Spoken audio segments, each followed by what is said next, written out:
solamente de un área, sino que de todo lo que es el derecho. De ahí la importancia que nosotros tengamos un conocimiento doctrinario. Después es la integración. El derecho no es, cualquier área del derecho no está aislado, no son islas, sino que el derecho es una integración de muchas circunstancias, de mucha interpretación. O sea, es integrar, por ejemplo, en el campo del derecho tributario está la Constitución, las normas ordinarias, los reglamentos y además, hoy ya, la doctrina legal de la Corte de Constitucionalidad. También, y esta es la parte tal vez medular del curso, la relación jurídico-tributaria. Recordemos que en el mundo, nosotros, en el mundo actual, hay muchas relaciones jurídicas. Por ejemplo, el matrimonio es una relación jurídica, e incluso el nacimiento da origen a una relación jurídica entre los padres y los hijos. O sea, relaciones jurídicas, nosotros tenemos muchas relaciones jurídicas. En el campo laboral también. O sea, que estamos totalmente inmersos dentro de relaciones jurídicas. Ahora, la diferencia entre todas esas relaciones jurídicas y la relación jurídico-tributaria estriba en que la relación jurídico-tributaria se encuentran en las normas tributarias, los elementos de la relación jurídico-tributaria, y en esta relación jurídico-tributaria siempre va a haber un sujeto activo y un sujeto pasivo. El sujeto pasivo es el Estado en general. Cuando hablamos de Estado, ahí está el organismo legislativo, el organismo ejecutivo, el organismo judicial y la Corte de Constitucionalidad. Ellos componen lo que es el sujeto activo y se le denomina sujeto activo porque unilateralmente deciden qué actos, qué acciones, qué hechos que nosotros llevamos a cabo van a pagar impuestos. No nos preguntan a nosotros, porque el Congreso, en nombre de todos nosotros, decide qué hechos va a gravar con X o Y tributo.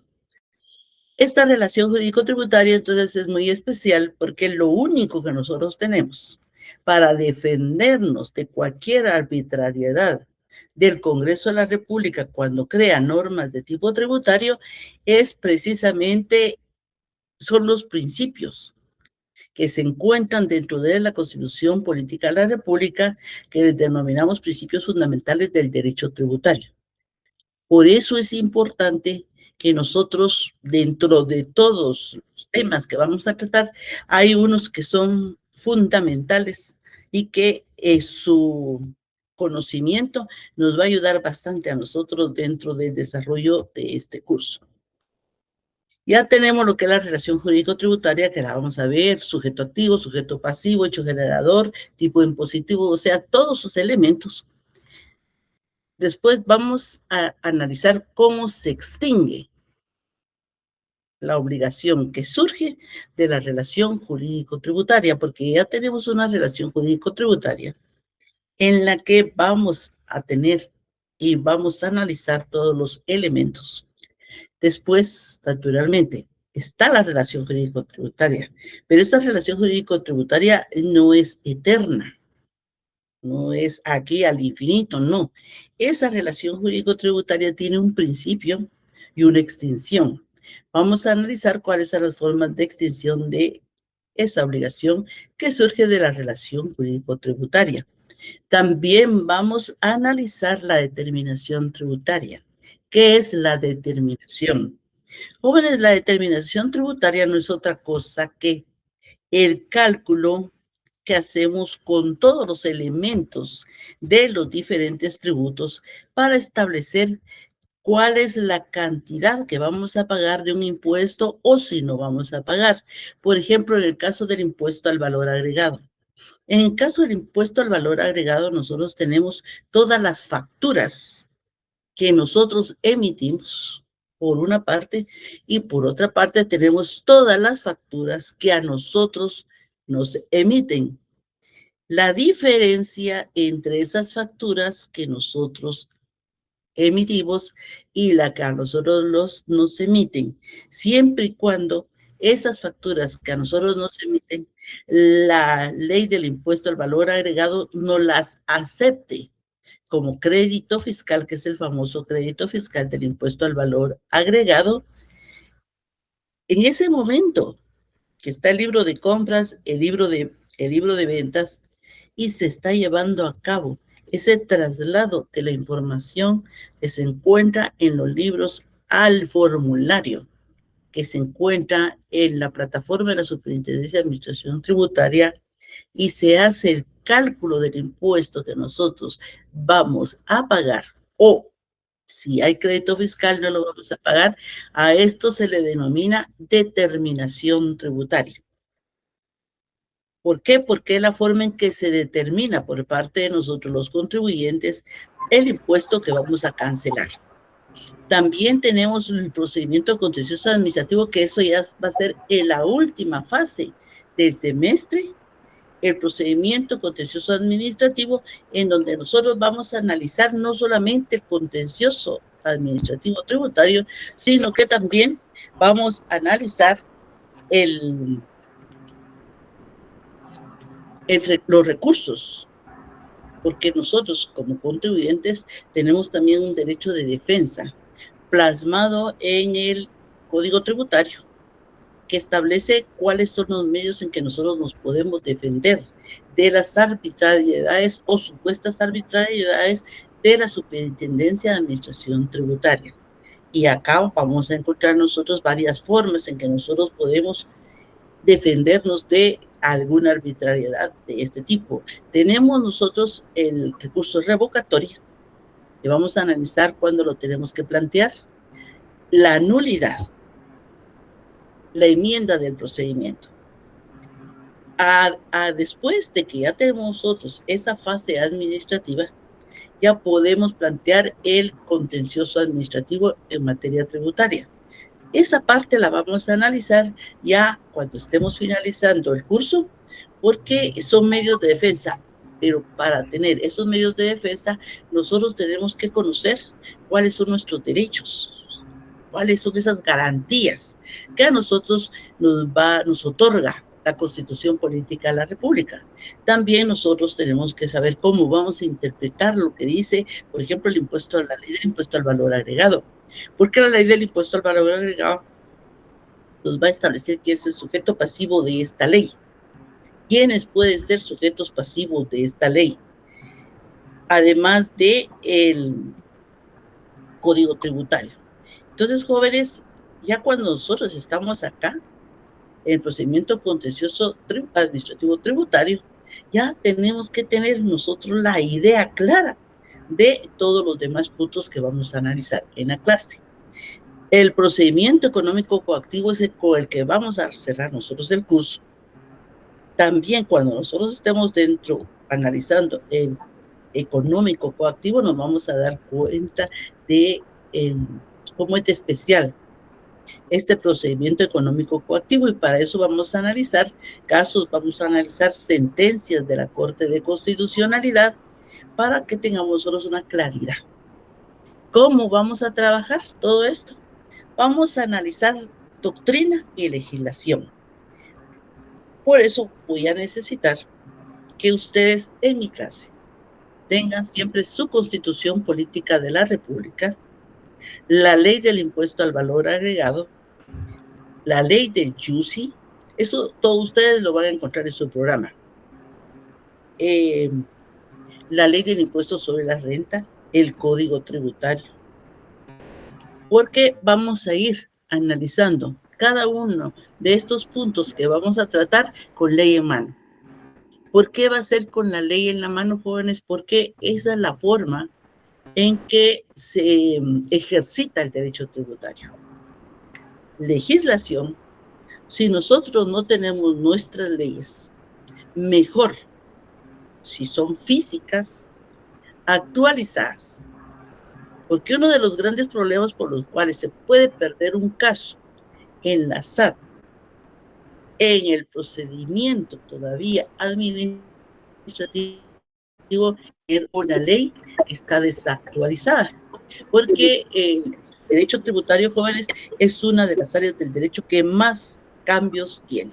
Constantemente está cambiando, están agregando, están creando el Congreso leyes nuevas y nosotros tenemos que ir ajustándonos. O viene la Corte de Constitucionalidad y se plantea una inconstitucionalidad en contra de una norma tributaria y la Corte declara con lugar la inconstitucionalidad y esa norma se extrae de la normativa normal. Por eso es importantísimo, no solamente en el derecho tributario, en todas las áreas del derecho, es importantísimo tener nuestras leyes físicas y actualizadas.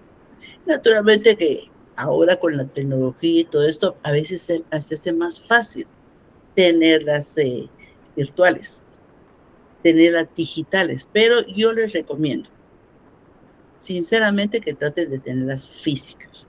Uno. Dos, que siempre en mi clase tengan sus leyes a la mano, porque vamos a irlas analizando y yo les sugiero a ustedes que los puntos que tratemos, los artículos que nosotros analicemos, ustedes los subrayen, porque vamos a analizar, no se puede todos los más importantes, pero sí algunos que a ustedes les puedan servir.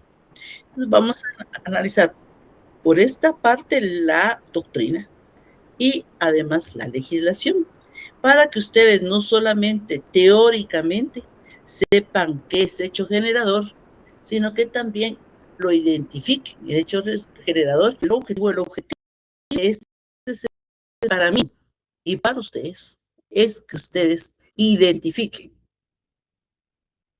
como menos lo que es la relación jurídico-tributaria y sus elementos. Los principios fundamentales del derecho tributario los encuentren ustedes en la Constitución.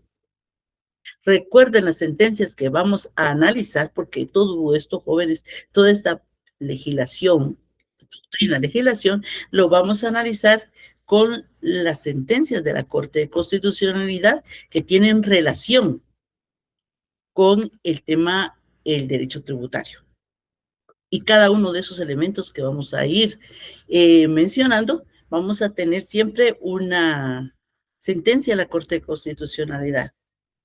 ¿Por qué vamos a analizar también sentencias? Porque es importantísimo, jóvenes, en esta área del derecho, como es el derecho tributario, que nosotros tengamos claro cómo ha resuelto la Corte de Constitucionalidad en relación a cada uno de los elementos de la relación jurídico-tributaria para saber cómo se ha manifestado la Corte durante todos los años que tenemos de que existe la Corte de Constitucionalidad y que existe el Código Tributario y las actuales normas tributarias.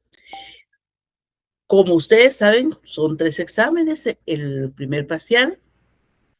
En el primer parcial, hasta donde lleguemos antes del primer parcial.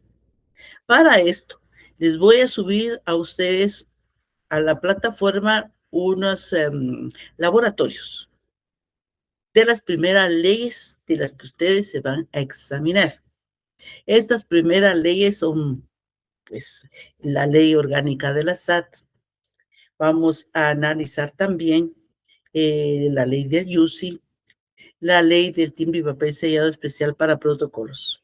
Como no es que sean las más sencillas, es que estas leyes, jóvenes, son las primeras que vamos a analizar. En la segunda fase, o sea, antes del segundo parcial, vamos a analizar el IVA y el impuesto al valor agregado, para que ustedes puedan tener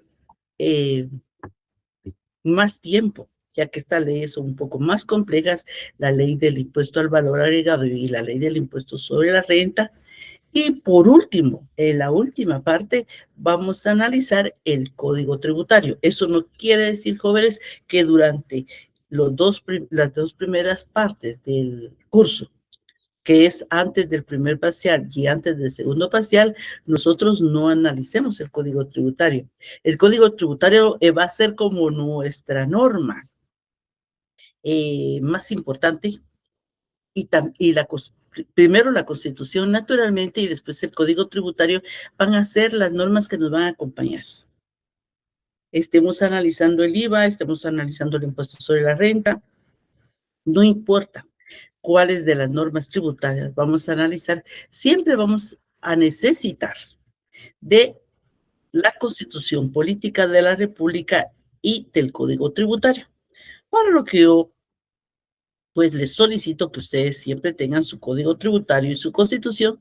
Su constitución les sirve a ustedes para todas las clases, no solamente para derecho tributario, pero el enfoque que le vamos a dar en derecho tributario es totalmente diferente a la que ustedes vieron en penal, a la que ustedes vieron en civil, en administrativo, que es donde se ve también bastante, totalmente diferente.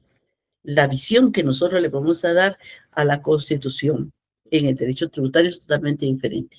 Y van a darse cuenta ustedes de la importancia de la Constitución Política de la República como norma fundamental en materia tributaria. Como saben ustedes también, el primer parcial es un examen de 30 puntos.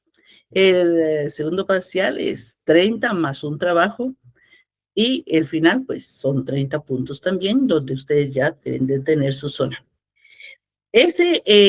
A grandes rasgos esta materia y cómo la vamos a ir desarrollando. ¿Preguntas?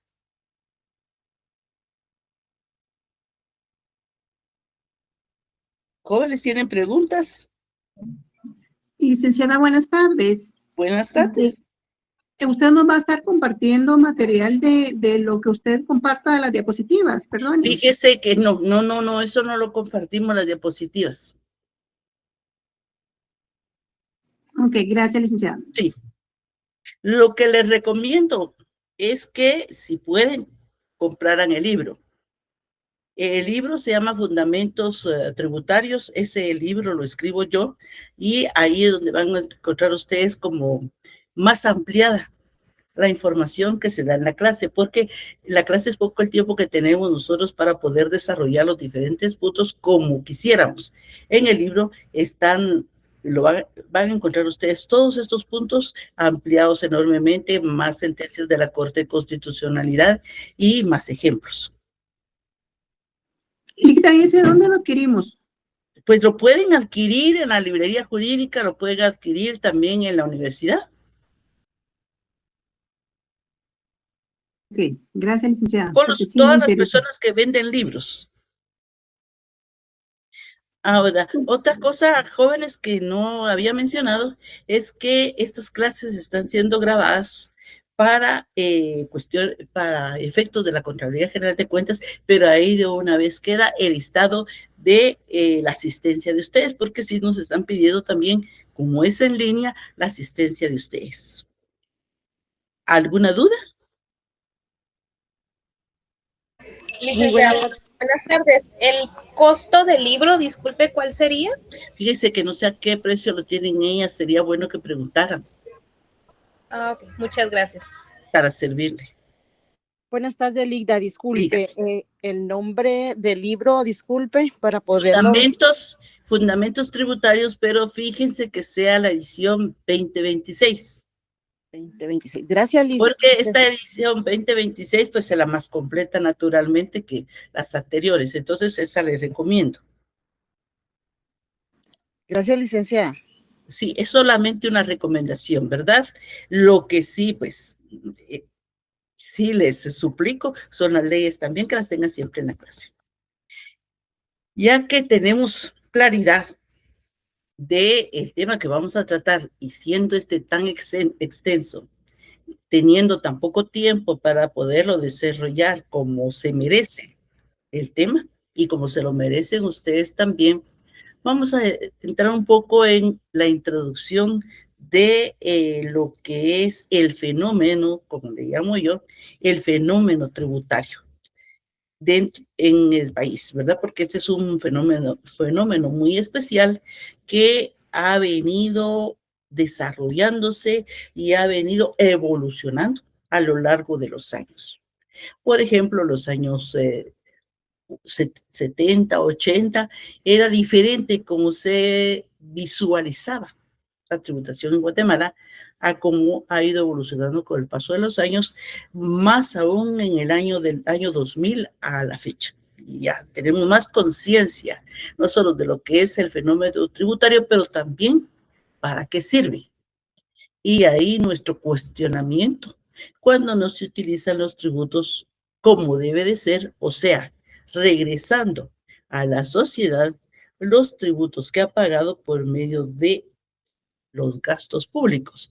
Cuando nosotros, que somos un país resistente a la tributación, históricamente resistente a la tributación, porque desde la independencia, Guatemala se independizó de la corona española para no pagar más tributos. Atanasio Tzul se sublevó a la corona también por el tema de los tributos. O sea que nosotros tenemos muy enraizado la resistencia a el pago de los diferentes tributos. Pero ¿cómo es que llega hacia nosotros y se va desarrollando y va creciendo las obligaciones de tipo tributario? Esto viene desde la Segunda Guerra Mundial, que los que estuvieron conmigo en Financiero hablamos bastante de esto, porque a raíz de que queda en tanta pobreza la sociedad global, recordémonos que fue en Europa, pero impactó también en América, se fue identificando la importancia del tributo como un recurso público, como un recurso para el Estado, para poder después trasladar esos recursos a la población por medio de los diferentes servicios públicos, y de ahí que se ha considerado el tributo como un exponente de protección de los derechos humanos de la población. ¿Por qué dirán ustedes? Si estamos hablando de dinero, estamos hablando de pagar impuestos. Sí, jóvenes, se pagan estos impuestos para que regresen en servicios públicos a la población y más aún a la población más necesitada. ¿Por qué? Porque uno de los fines del tributo es la redistribución de la riqueza por medio principalmente del gasto social, que recordemos que el gasto social está salud, está educación, está seguridad también, vivienda. Por favor, ¿alguien tiene encendido su micrófono? Con base en esta necesidad social de tener más, que el Estado tenga más recursos y pueda invertir más en toda la población, los representantes del Estado, eso en nuestro país, el Congreso de la República, y en el ejercicio del poder imperio que les hemos otorgado nosotros, para que puedan dirigir los destinos del país por medio de la legislación, óigase, los diputados, del que surge el poder tributario, el Congreso decreta, modifica o deroga tributos. Hace poco tuvimos un ejemplo de la derogatoria de un tributo, que es el impuesto de herencia, legados y donaciones. Este es un impuesto que viene desde 1940 y tantos. Era no solamente obsoleto, sino que injusto, porque era uno de los tributos tal vez más injustos que hemos tenido, y por eso al fin se derogó. Costó mucho, pero se derogó. Entonces vemos nosotros cómo el Congreso de la República, que nos representa, puede decretar, o sea, crear, modificar normas ya existentes o derogar las que considere que tienen que derogar, como se encuentra en este momento la discusión sobre el YUSI. Puede ser que se modifique, algunos quisieran derogarlo, otros modificarlo, porque también es otro impuesto que ha sido bastante injusto. ¿Por qué? Porque se paga el impuesto por la vivienda, porque se paga el impuesto por la tierra que no genera riqueza en sí. La generación de riqueza entre nosotros es de otras formas, no exclusivamente la tierra. Hay naturalmente sus excepciones como en todo lo demás, pero este impuesto sí tiene que ser revisado y, si de ser posible, derogado o modificado de una forma bastante extensa. El tributo entonces va de la mano con el derecho tributario.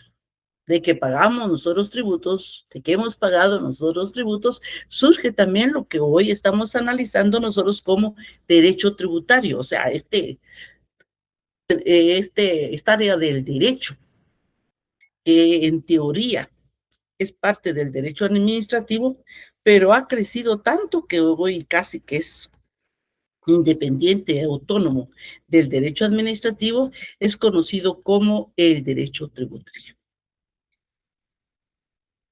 Acá vamos a analizar definiciones y conceptos de todos los puntos, porque si ustedes leen su programa, dice definiciones. Vamos a analizar entonces definiciones y vamos a analizar conceptos. ¿Qué es el derecho tributario? ¿Cuál es el concepto del derecho tributario? Dice que es un conjunto de principios y normas jurídicas. Importante que nos fijemos en esto. Normas jurídicas, no son normas nada más, porque normas pueden ser normas morales, normas sociales, otro tipo de normas. No, son eminentemente normas jurídicas que regulan ¿qué? La obtención de ingresos por parte de los entes públicos por medio del tributo. O sea, los entes públicos, en el caso de nosotros, generalmente la SAT es un ente público que por delegación del Ministerio de Finanzas Públicas recauda los diferentes tributos, pero también los recauda las municipalidades, también el INCUAT. O sea, son entes públicos que recaudan tributos para poder después trasladarlo por medio de servicios. Se define la figura del tributo como una prestación monetaria. Fíjense, jóvenes, en esta palabra monetaria, o sea, no puede ser de otra forma. Tiene que ser forzosamente monetario. O sea, por cheque, efectivo, transferencia, tarjeta de crédito, es monetario, todo lo que represente dinero. También es coactiva, porque no es voluntario. O sea, nosotros no pagamos los impuestos voluntariamente. Ay, qué bonito es pagar impuestos, vamos a pagar impuestos, qué alegría, vamos a pagar impuestos. Eso no lo van a escuchar ustedes generalmente de un guatemalteco, no es coactiva. Y es coactiva, ¿por qué? Porque si nosotros en el tiempo y la forma establecido en la ley no cumplimos, pagamos multas. O si no, viene la SAT a hacernos una revisión y a cobrarnos. O sea, que es monetaria y coactiva. Tomemos en cuenta que es prestación monetaria y coactiva, establecida por la ley, porque sí, jóvenes, esa es una de las garantías que tenemos, que tiene que estar en una ley. No puede ser de otra forma. No en un reglamento, tampoco en una disposición del directorio de la SAT. No tiene que estar establecida en una ley que le debemos a la administración pública, nosotros, los contribuyentes, por la realización de un hecho que tiene que ser lícito, porque los hechos ilícitos no pagan impuestos. Tiene que ser un hecho lícito. Un hecho lícito es, por ejemplo, la compraventa. La compraventa de un bien mueble. La compraventa de un vehículo, que es un bien mueble. Es un hecho lícito que manifiesta cierta capacidad económica. ¿Por qué? Jóvenes, hay muchos vehículos en Guatemala, pero no toda la población tiene vehículos. No todos los guatemaltecos tenemos vehículos. Imagínense si todos tuviéramos, por cada guatemalteco hubiera un vehículo, pues si es un horror el tráfico, en Guatemala sería muchísimo peor. O sea que tiene que haber capacidad económica para poder comprar qué tipo de vehículo y qué modelo. Se manifiesta la capacidad económica de la persona en el tipo de vehículo que tiene cuando estamos hablando de la compra-venta de un bien mueble como puede ser el vehículo. También el sujeto pasivo del tributo, o sea, el dueño del vehículo, es el que va a pagar el impuesto de circulación de vehículos.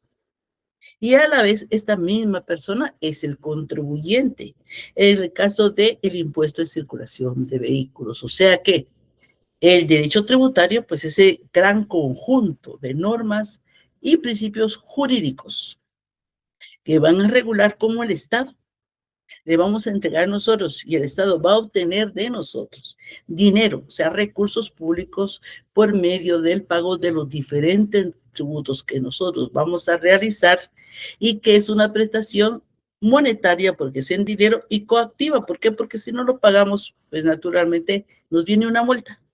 Ahorita que estamos nosotros con el pago del impuesto de circulación de vehículos, pues el que no paga ese impuesto de circulación de vehículos, pues no puede circular, porque por eso se le denomina impuesto de circulación de vehículos, porque es el permiso que nos da el Estado para que este vehículo circule, que es nuestro vehículo, porque hemos pagado el impuesto, y si no lo hemos pagado, pues no puede circular el vehículo.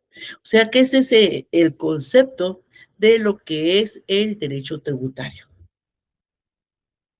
¿Qué es el tributo entonces? Miren, jóvenes, para analizar nosotros la palabra tributo dentro de lo que es el marco jurídico, porque tributo nosotros podemos darle también otro concepto, otra excepción a la palabra tributo. Le rindieron un tributo a un cantante, le rindieron un tributo a un artista, a un pintor, a un académico, le rindieron un tributo. Es diferente el tributo dentro de lo que es la materia tributaria, del derecho tributario. Vamos a ver lo que dice la doctrina y cuál es el concepto legal del tributo dentro del Código Tributario. La doctrina dice que esta figura del tributo es una prestación monetaria. Definitivamente es en dinero. Coactiva, vemos que otra vez nos aparece la palabra coactiva porque es coercitivo totalmente, jóvenes. No es voluntario que vamos a pagar impuestos. Por voluntad mía compro una naranja, pero del hecho que yo compre la naranja surge la obligación de pagar el impuesto al valor agregado. O sea, yo lo que no estaba deseando pagar el impuesto al valor agregado, deseaba comprar la naranja. El problema que me surge a mí después de que compro la naranja es que tengo que pagar el IVA de la compra de la naranja. O sea, algo que es un hecho voluntario porque tengo hambre, compro la naranja, se convierte en una obligación coercitiva porque tengo que pagar el impuesto al valor agregado. Establecida por la ley debida a la administración pública, como se dijo anteriormente, por la realización de un hecho lícito, porque tiene que ser lícito, que manifiesta cierta capacidad económica del sujeto pasivo del tributo. Esa es lo que dice la doctrina de lo que es el tributo. ¿Qué dice el Código Tributario? Y si ustedes tienen su Código Tributario, sería bueno que ustedes tuvieran a la mano su Código Tributario, de una vez marcaran y leyeran qué dice el Código Tributario de lo que es el tributo. El Código Tributario en su artículo 9 nos dice que el tributo, que tributos, dice, son las prestaciones comúnmente en dinero. Y acá hay un matiz interesante en cómo redactaron el Código Tributario y el concepto de tributo dentro del Código Tributario, porque sí dice que son prestaciones, pero dice comúnmente en dinero. O sea que pareciera que dejara la puerta abierta para que se cumpliera con las obligaciones tributarias por otro medio que no fuera el dinero. Como que nos dijera, bueno, también lo puede hacer en especie, pero no es así. En Guatemala los tributos se pagan solamente en dinero, no se pagan tributos en especie, a, a excepción de que estuviéramos en una situación especial y que alguien le embargara una propiedad de la municipalidad por no pagar el YUSI, una situación así, pero regularmente, comúnmente y lo general es que sea en dinero. Exige, dice, en ejercicio de su poder tributario. Si se dan cuenta, acá ya no dice su poder imperio, no, dice su poder tributario. ¿Por qué? Porque del poder imperio surge el poder tributario, que por medio del cual el Congreso de la República crea, modifica o deroga leyes tributarias. La Superintendencia de Administración Tributaria cobra los diferentes tributos. Ese es un poder tributario que surge del poder imperio, con el objeto de obtener recursos para el cumplimiento de los fines del Estado. Al final, jóvenes, este es tal vez el objetivo, el cumplimiento de los fines. Los fines del Estado son, entonces, los servicios públicos. Y para eso necesita de los tributos. Por eso ejerce ese poder tributario sobre la totalidad de la población, porque jóvenes no se escapa nadie. O sea, no se escapan ni los que están de paso, los extranjeros que están en paso, los que estamos acá. Hay un tributo, hay un impuesto que pagamos todos y es el IVA. No es que nosotros queramos pagar, es que no podemos dejar de pagar, porque recordemos que el IVA se paga por los insumos, la compra de bienes o la prestación de servicios. A nosotros nos prestan un servicio, por ejemplo, vamos al car wash. A que nos hagan un car wash en el vehículo, nos emiten una factura. En esa factura que nos están emitiendo, nos están cobrando el IVA. No, yo solo venía que me limpiaran el carro, sí, pero de ese servicio que usted está solicitando, que es que le limpie su vehículo, está pagando usted el impuesto al valor agregado. ¿Era su intención pagar el impuesto al valor agregado? No, pero igual lo pagó. O sea, que el IVA lo pagamos absolutamente todos, jóvenes, como nosotros que estamos acá en la capital, como los que se encuentran en el Petén. O sea, todos, no nos salvamos nadie.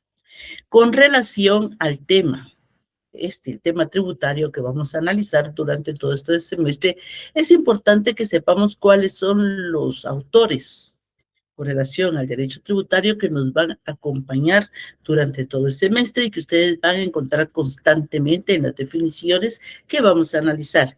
Y uno de estos es Carlos Giuliani Fornrú. Carlos Giuliani Fornrú, con relación al derecho tributario, dijo lo siguiente. Dice que el derecho tributario o derecho fiscal, ojo, tomemos en cuenta, él es argentino y en la Argentina es sinónimo del derecho tributario también el derecho fiscal. Acá en Guatemala no es así, no es sinónimo, sino que son diferentes el derecho tributario y el derecho fiscal, que lo vamos a ver más adelante. Dice que es la rama del derecho financiero.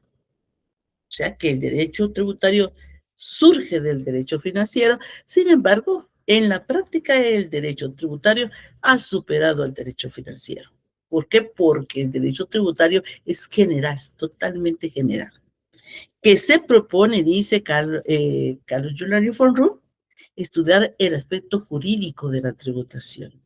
Interesante lo que nos dice el maestro Carlos Giuliani Fornrú, porque dice el aspecto jurídico de la tributación, y jóvenes, la tributación no tiene otro aspecto que no sea el aspecto jurídico, porque surge por medio de una ley.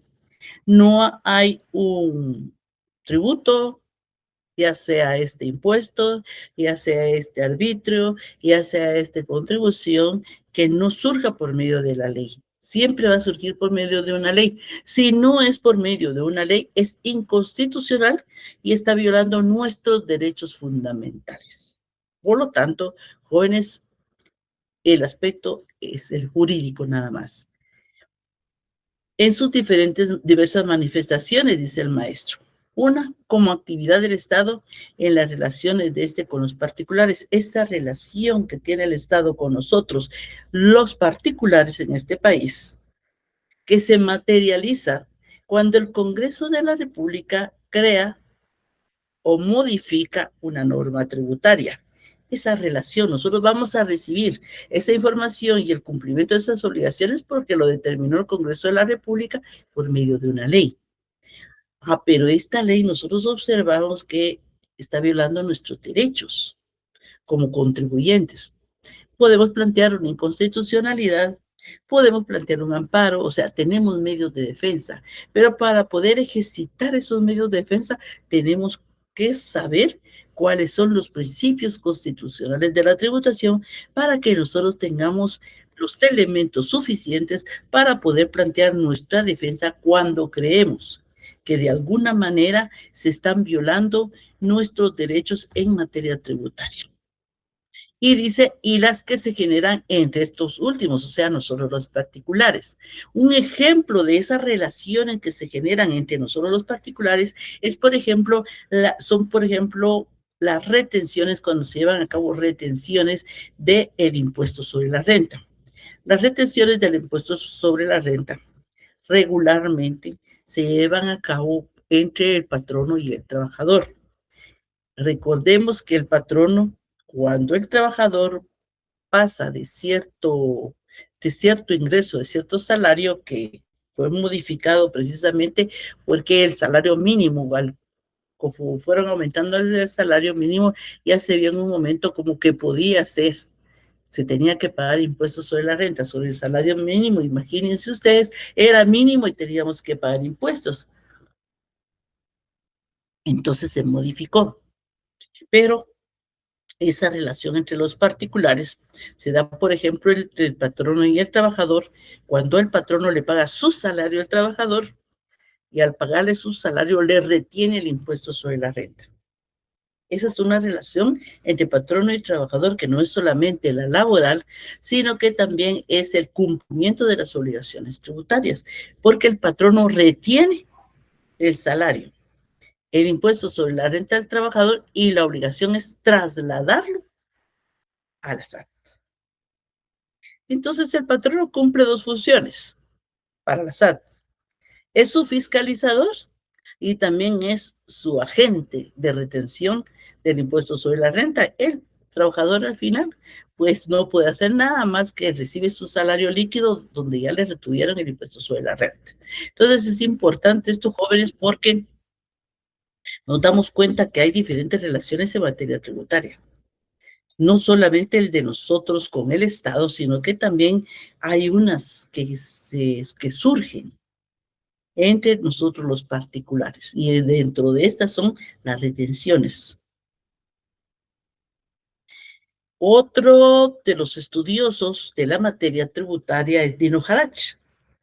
Dino Harach escribió un libro muy interesante. Fíjese desde cuándo. En 1943, él escribió un libro que se le denominó El hecho imponible. ¿Qué es el hecho imponible?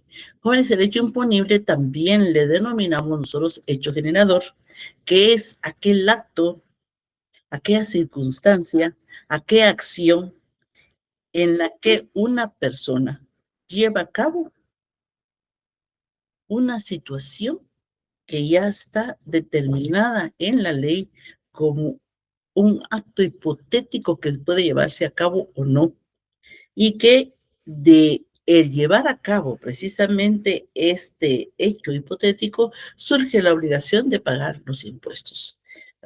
Las normas dicen, bueno, es hecho generador del impuesto al valor agregado, que es el mal común, el arrendamiento de bienes, muebles e inmuebles. Eso es hecho generador, dice la ley del impuesto al valor agregado, que es el arrendamiento de bienes, muebles e inmuebles. Pues cuando hablamos de los inmuebles puede ser desde un edificio, una oficina, una casa o una habitación. Eso es arrendamiento de bienes inmuebles. Y la ley del impuesto al valor agregado establece que es un hecho generador. Quiere decir que tendríamos que pagar por el arrendamiento de una sola habitación. Que se cumpla, pues hasta el momento la SAT todavía no ha logrado abarcar tanto, pero sí está abarcando bastante con relación a muchas situaciones por las que no se pagan impuestos, pero si la ley lo establece, pues naturalmente es nuestra obligación hacerlo. Entonces, Dino Harach escribió este libro que se llama se denomina El hecho imponible, y que este libro tan importante sentó las bases del derecho tributario, al precisar, dice Rafael Calvo Ortega, la naturaleza de la relación jurídica impositiva.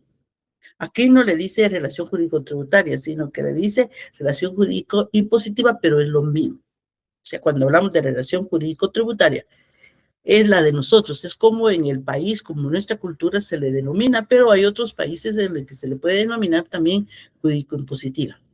Y de la actividad administrativa de determinación, o sea, el cálculo de pago del impuesto. Y elaboró Dino Harach la dogmática del hecho imponible para demostrar la autonomía. Fíjese hasta dónde llegó Dino Harach, estructural y no científica del derecho tributario. Sí, jóvenes, porque una de las grandes discusiones que se han llevado a cabo desde hace 20, 30 años es si el derecho tributario es autónomo o no. Muchos aseguran que es autónomo, otros pues se reservan por relación a su autonomía, pero lo único que sí todos concluimos es que es bastante autónomo. Entonces, jóvenes, el derecho tributario se ha desarrollado sobre el instituto jurídico que constituye la columna vertebral del mismo derecho tributario, que es el tributo. O sea, sin tributo, jóvenes, no hay derecho tributario definitivamente. Por lo tanto, el derecho tributario gira en torno del tributo. El derecho tributario no existe sin el tributo.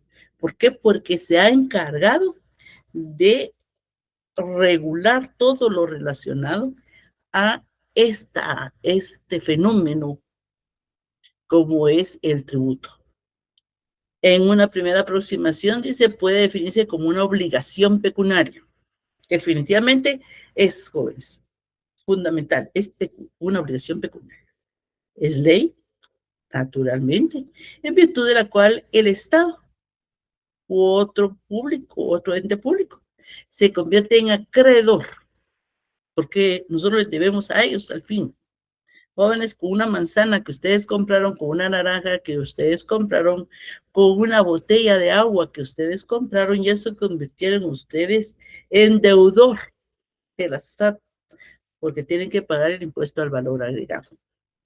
Como consecuencia de la realización de este acto indicativo de capacidad económica, naturalmente fundamental, va de la mano, jóvenes, con la relación jurídico-tributaria del tributo, la capacidad económica. Tenemos que tener nosotros capacidad económica para que nosotros podamos consumir, que nosotros obtenemos un salario justo. Todo este tipo de situaciones es evidentemente económico y vamos a pagar mientras más impuestos, mientras más capacidad económica tengamos. Y vamos a pagar menos impuestos, o sea, el porcentaje va a ser menor mientras menos capacidad nosotros tengamos. Entonces, de la mano vamos a tener muchas palabras que vamos a utilizar. Y en este curso, jóvenes, la capacidad económica va a estar todos, siempre vamos a estar con capacidad económica, tributo. Hay muchos términos que vamos a utilizar nosotros constantemente en este curso. Y es bueno que ustedes se vayan preparando para poder ustedes tener más, dice, acostumbrando a estos términos que no han utilizado ustedes durante todo su proceso de aprendizaje de la carrera de Ciencias Jurídicas y Sociales con tanta frecuencia como lo vamos a usar en este curso de Derecho Tributario. A quien me preguntó si, discúlpense, a quien me preguntó si les iba a pasar las diapositivas, lo que han hecho la mayoría de sus compañeros es sacarle foto cuando estamos dando la clase. ¿Qué es entonces el derecho tributario? Una rama del derecho público, evidentemente. Tiene que ser del derecho público porque el Estado nos cobra los tributos a nosotros en cumplimiento, en ejercicio de su poder imperio del que surge el poder tributario. ¿Qué es lo que va a regular? Nacimiento, cumplimiento, extinción y modificación de la relación jurídico-tributaria. ¿Cómo nace la relación jurídico-tributaria, juez? Nace desde el momento en que yo, contribuyente, voy a llevar a cabo un hecho generador establecido en la ley como que da surgimiento a la obligación de pagar un impuesto. Vamos a hablar del impuesto del timbre y papel sellado especial para protocolos. ¿Cómo se paga el impuesto del timbre y papel sellado especial para protocolos, jóvenes?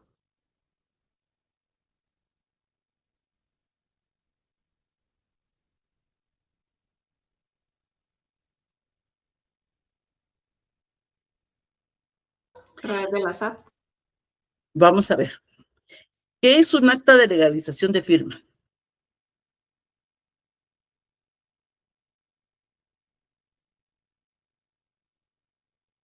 Es notariado. Un acta de legalización de firma, lo que normalmente se le llamamos auténtica, ¿verdad? En una auténtica de firma, solamente se firma al que le estamos legalizando la firma y el notario, pero ¿qué más hacemos? Lleva timbres. Exactamente. Ahí está dando el nacimiento de la relación jurídico-tributaria del impuesto del timbre y papel sellado especial para protocolos, porque desde el momento que el notario legaliza la firma, está surgiendo la obligación que le tiene que adherir los timbres a el acta de legalización de esa firma. Entonces, ahí es donde nosotros ya, pues esa es una relación jurídico-tributaria también, solamente que el impuesto de timbres y papel sellado especial para protocolos. Cumplimiento, ¿cómo lo vamos a cumplir? Adhiriendo los timbres. Acá no se extingue en el momento que ya le pegamos los timbres, ya no tenemos que cumplir esa obligación porque ya la cumplimos. Identifica a todos y cada uno de sus elementos. Sí, entonces más importante el poder tributario, sí, claro, porque por medio del poder tributario, el Congreso de la República crea normas tributarias y las exige como forzoso cumplimiento. Es muy polémico este tema de los tributos. Muchas veces el Congreso de la República ha fallado por la que no visualiza las fuentes de riqueza efectivamente, como por ejemplo Yusi. Jóvenes, tener un terrenito, tener una casa de habitación, no es una fuente de riqueza. Es una necesidad satisfecha para tener una vida digna. Por eso es que todos los que estamos en contra del impuesto del IUSE, porque es un impuesto injusto, porque no es posible que nos cueste comprar una casa, mantener esa casa, y adicional estemos pagando un impuesto simplemente por vivir en esa casa. Se han realizado cambios a las leyes tributarias constantemente y muchas veces de forma precipitada. Y al realizar esos cambios de forma precipitada, pues se complica más la situación de el pago de los diferentes impuestos porque hay mucha incertidumbre jurídica con relación a bueno, cómo vamos a pagar este impuesto, los cambios que hay. Por eso es importante, jóvenes, que ustedes tengan sus leyes físicas y cada vez que haya alguna modificación, alguna ley, ustedes compren su ley física, porque el método histórico es uno de los más utilizados en materia tributaria porque las normas cambian constantemente. Sin embargo, la SAT nos viene con expedientes del 2015, del 2012, en el que las leyes eran diferentes. Para nosotros poder defender a un contribuyente que le están realizando ajustes del 2012 y no ha prescrito todavía, tenemos que tener en nuestras manos cómo estaba la ley en ese momento, porque las leyes han cambiado. Lo importante entonces es que nosotros, si nos vamos a dedicar al derecho tributario, pongamos mucha atención en los cambios que se dan en las leyes y que el caso que nos viene no puede ser analizado desde la ley como es hoy, sino que tenemos que irnos al pasado, cómo era la ley en ese momento, qué decía la ley en ese momento, para poder defender bien nuestro caso. Porque acá si nos encontramos en esa situación en la que la historia es importante, la historia, por ejemplo, del tributo. Ya tenemos nosotros las bases del derecho tributario. Hay teorías, estudios, o sea, hay muchas situaciones que Dino Harach analizó con relación a este fenómeno que le dice el fenómeno tributario, y Dino Harach concluyó que el derecho tributario es el conjunto de las normas y principios jurídicos, importantes jurídicos, que se refieren a los tributos. Miren, jóvenes, una definición demasiado sencilla. El derecho tributario es el conjunto de las normas y principios jurídicos que se refieren a los tributos. La ciencia del derecho tributario, dice el maestro Dino Hadash, tiene por objeto el conocimiento de esas normas y principios, o sea, todo lo relacionado al tributo. Esta es una definición bastante sencilla y que nos aclara qué es el derecho tributario. Acá tenemos todas las normas tributarias, Constitución Política de la República, Código Tributario, todas las leyes tributarias, sus reglamentos, sentencias de la Corte de Constitucionalidad, lo que dicen los estudiosos del derecho tributario, cuáles son los principios jurídicos de ese tributo, para poder nosotros tener conocimiento claro de cómo vamos a aplicar esas normas y esos principios, porque todas las normas jóvenes jurídicas tienen una interpretación muy especial. Para eso necesitamos nosotros conocer la doctrina. Para poder analizar una norma, necesitamos tener doctrina. Porque ustedes van a leer, por ejemplo, la ley del impuesto al valor agregado, hecho generador del impuesto al valor agregado. Y ustedes se van a encontrar ahí con que dice compraventa de bienes muebles. Ustedes tienen que saber cuáles son los bienes muebles para poder saber si en este caso es compraventa de bienes muebles o no. Un caso muy interesante que tuvimos hace muchos años nosotros era con relación a un restaurante que llegaron unos extranjeros que venían en un viaje, venían en una excursión y los llevaron a un restaurante. Los extranjeros no pagaron porque la agencia de viajes, de excursiones que las había traído era la que iba a pagar. Estaban ahí unos señores de la SAT y vieron que no les dieron factura a los extranjeros. Entonces, inmediatamente ellos pidieron las facturas y por qué todas estas personas gastaron y no les emitieron factura. Y se llevó a cabo un caso muy interesante porque resulta que los señores de la SAT decían que habían comprado la comida y que la comida era un bien mueble, porque se traslada de un lugar a otro y se come, ¿verdad? Y los que defendieron el caso decían que no era compraventa de bienes muebles, sino que era un servicio que habían prestado porque los bienes ya habían sido comprados. La carne, el pollo, habían sido comprados, pero habían sido manipulados para después prestar el servicio y que no se había pagado en ese momento porque se habían hecho las comandas y posteriormente la agencia les iba a pagar a los dueños del restaurante por el servicio prestado porque había sido un servicio. Entonces, jóvenes, es necesario que nosotros sepamos cuál es la diferencia entre bien mueble y servicio para, si nos llega a nosotros un caso de esa complejidad, podamos defender lo mejor posible a nuestro cliente que nos está buscando y poderlo defender de la mejor forma, porque esos conceptos que ya vienen enraizados en nosotros porque estudiamos derecho civil, todos los civiles que hay, procesal civil, es importante que los mantengamos porque se aplican para poder defender mejor un caso e identificar esos hechos generadores que tenemos en las diferentes normas tributarias. Acá entonces, jóvenes, tenemos el esquema. Es el derecho financiero. ¿Para qué? O sea, ¿qué es el derecho financiero? ¿Qué analiza? ¿Qué regula? ¿Qué estudia el derecho financiero? La obtención, uno, o sea, se obtiene. Manejo, vamos a manejarlo, y la aplicación de los recursos. Eso es lo que regula el derecho financiero. Toda esta obtención, ¿cómo lo vamos a aplicar? Por medio del gasto público, por medio del presupuesto, porque recordemos nosotros que el presupuesto es esencial en todo esto que estamos analizando, ya que por medio del presupuesto se van a trasladar esos ingresos que se están obteniendo producto de la tributación que nosotros precisamente como ciudadanos estamos pagando al Estado.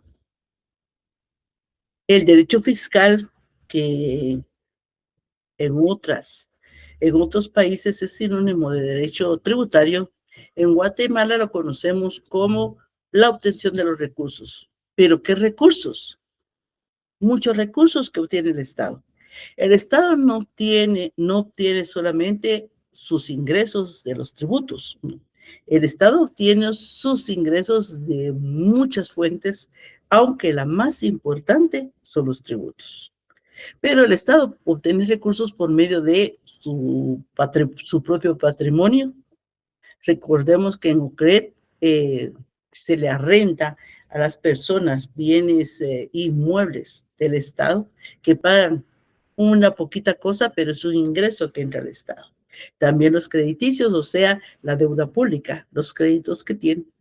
Aportaciones también que se le pueden dar y los ingresos tributarios. Eso es el derecho fiscal. Es todos los recursos, todos los ingresos, no solamente los tributarios.